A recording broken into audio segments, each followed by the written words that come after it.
Boa tarde, queridos alunos do Centro Educacional Ian Martins. Boa tarde aos pais. Como vocês estão? Espero que todos estejam muito bem, apesar de ainda estarmos guardadinhos, protegidos na nossa casa, mas vamos continuar orando para que esse tempo passe e possamos voltar à nossa vida normal, que é tudo que nós desejamos, não é mesmo? Então, eu tenho uma responsabilidade, uma missão muito especial. Nesses vídeos que a tia vai postar para vocês, nós estaremos falando sobre 3 temas muito importantes que estão inseridos no nosso calendário pedagógico. Como vocês puderam perceber, nós estamos aí sim acompanhando o nosso calendário pedagógico. Vocês fizeram projetos em casa durante as 2 primeiras semanas em que começamos com as aulas. E nós estamos dando continuidade, é só você dar uma espiadinha lá que você vai ver lá pertinho da capa no nosso calendário pedagógico. Com isso, nós temos aí 3 temas importantes que nós estaremos falando, E o mais importante, eles vão gerar aí uma atividade especial e essa atividade será a nossa avaliação de artes e filosofia, que juntamente com os demais projetos que vocês cumpriram, vão dar aí a nota de vocês para essas disciplinas, ok? Eu gostaria de perguntar a vocês então, vamos para o nosso primeiro tema, o que nós comemoramos no dia 18 de abril?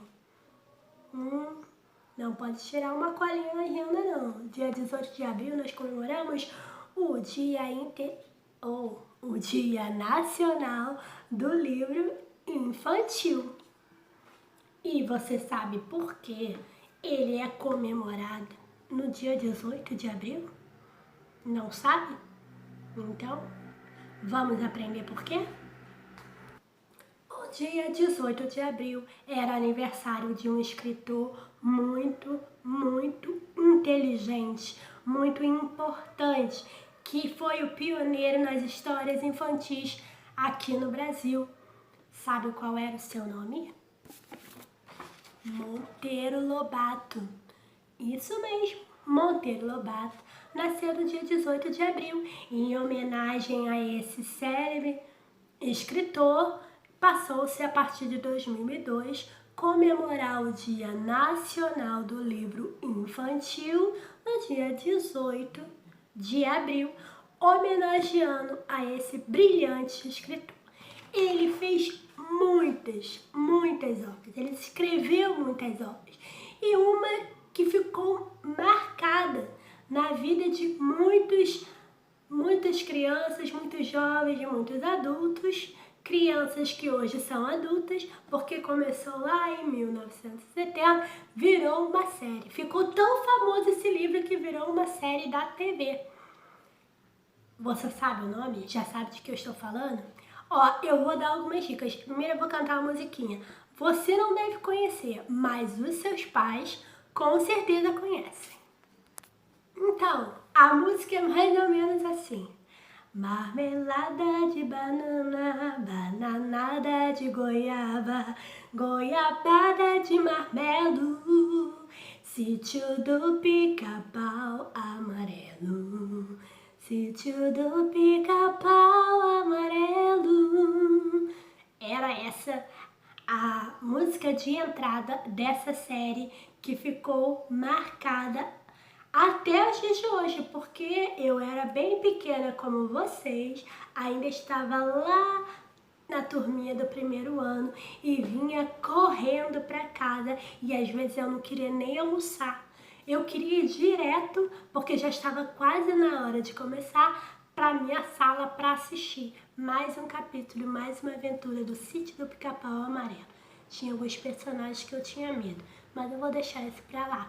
Um dia que vocês assistirem, quem sabe, vocês não vão identificar. Era um medo bobo, porque era só um personagem, era fruto da imaginação desse grande escritor chamado Monteiro Lobato. A história do Sítio do Pica-Pau Amarelo começou em 1921, com a publicação do livro Narizinho Arrebitado. Narizinho era um dos personagens da nossa história do Sítio do Pica-Pau Amarelo. Em 1939, Monteiro Lobato publicou Pica-Pau Amarelo, que era só um livro. E nesse livro ele contava quando e por que os personagens do sítio foram morar lá no sítio. Ai, tia, você está falando de sítio, de personagens, mas eu não tenho nem ideia do que você está falando. Ó, todos os personagens, eles conviviam em harmonia. Era uma família, como nós devemos conviver. E esses personagens, alguns deles tinham a ver com o mundo da imaginação de Monteiro Lobato e das crianças, além dos personagens que ele registrava e falava um pouquinho sobre a mitologia grega. Então, tinha um pouquinho daquilo que nós chamamos o que existe e o que não existe, daquilo que é natural e daquilo que é fruto da imaginação. Mas sabe qual era a principal intenção de Monteiro Lobato? Era divertir e educar por intermédio da literatura. Então, a leitura é algo importantíssimo. É como viajar sem sair do lugar, né? Ele queria incentivar os pequenos à vontade de conhecer um pouco mais. E aí, quer conhecer um pouco mais sobre essa obra literária que virou uma série famosa e que até poucos meses ainda passava na TV? Meses não, né? Anos, porque eu acredito que no ano passado foi a última edição, infelizmente a última, do Sítio do Pica-Pau Amarelo. Mas ó, começou lá nos anos 70, que é o ano que a tia nasceu. A tia nasceu em 74. Depois foi para os anos 80. Os personagens, crianças, eram sempre os mesmos. Mas cada vez que mudava, mudava um pouquinho da roupa, melhorava um pouco o cabelo, o rosto, mas as personagens da história não podiam mudar, tá? Então, anos 70, anos 80, 90, até chegar o ano 2000. Então, eu vou mostrar pra você primeiro uma época que só talvez nem seu pai conhecesse, né? Porque vocês são bem novinhos, mas talvez a sua tia ou a sua vovó, não sei, puderam conhecer. Eu conheci e foi prazeroso, eu nunca mais me esqueci. Olha aqui. Essa era uma das primeiras versões do Sítio do Pica-Pau Amarelo, lá dos anos 70. Tá vendo? Pedrinho, Narizinho, Dona Benta, Tia Anastácia, o Visconde, que era um boneco feito de sabugo de milho, e Emília, que era uma boneca feita de pano e que falava muito. Tem até uma música que fizeram pra ela. Emília, Emília, Emília, ela é feita de pano, mas pensa como um ser humano. Emília tomou uma pílula e tagrelou, tagrelou a falar. E ela começou a falar, e a Emília e o Visconde interagiam com o restante da família. Eram amigos do Pedrinho, eram amigos da Narizinho, eram amigos de toda a família. Imaginação do nosso querido Monteiro Lobato, e que invadiu as telinhas da TV e chegou até nós. Mas, como eu disse a você, os anos foram passando e vieram novas versões, porém, sempre com os mesmos personagens, mas outras pessoas substituindo aqueles personagens. Então, nós chegamos aqui, ó, a esses personagens aqui. Tá vendo? Eu não sei se você chegou a ver. A Emília é bem diferente, né? Olha como é que era essa. Deixa eu ver se dá pra botar assim. Tá vendo a diferença entre eles? Um pouquinho diferente, né? Então, eu não sei se você assistiu essa nova versão, mas olha só que legal. Se você for lá no YouTube, você consegue assistir alguns episódios do mais antigo ao mais atual.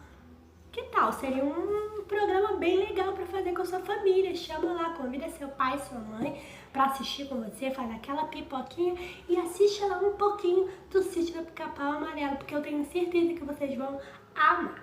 Então, por conta disso, como nós dissemos, né, do aniversário de Monteiro Lobato, em sua homenagem, né, ficou conhecido então o dia 18 de abril, o Dia Nacional do Livro Infantil. Aqui a gente tem aqui a caricatura do Monteiro Lobato e de alguns personagens do sítio. Inclusive tem aqui ó, o Saci e a Cuca. Lembra que eu falei que eu tinha medo de alguns? Então eu tinha medo deles. Então, o Monteiro Lobato, ele fez uma frase que é muito interessante, se você parar para pensar e analisar. Ele diz assim: um país se faz com homens e livros. Ler é muito importante. Ler é como você viajar a vários lugares sem sair do lugar. A leitura abre sua mente, traz conhecimento, mas te diverte também. Aí pega lá, escolhe um livro sobre aventuras. Monteiro Lobato tem assim de livros de aventuras, que eu sei que vocês gostam. E eu, mesmo não sendo mais criança, também gosto muito. É muito bom ler. Então, queridos, nós encerramos um pouquinho essa parte do Dia do Livro e por que ele é importante para nós, ok? Então, no nosso próximo vídeo, nós vamos falar um pouquinho sobre descobrimento do Brasil e dos índios.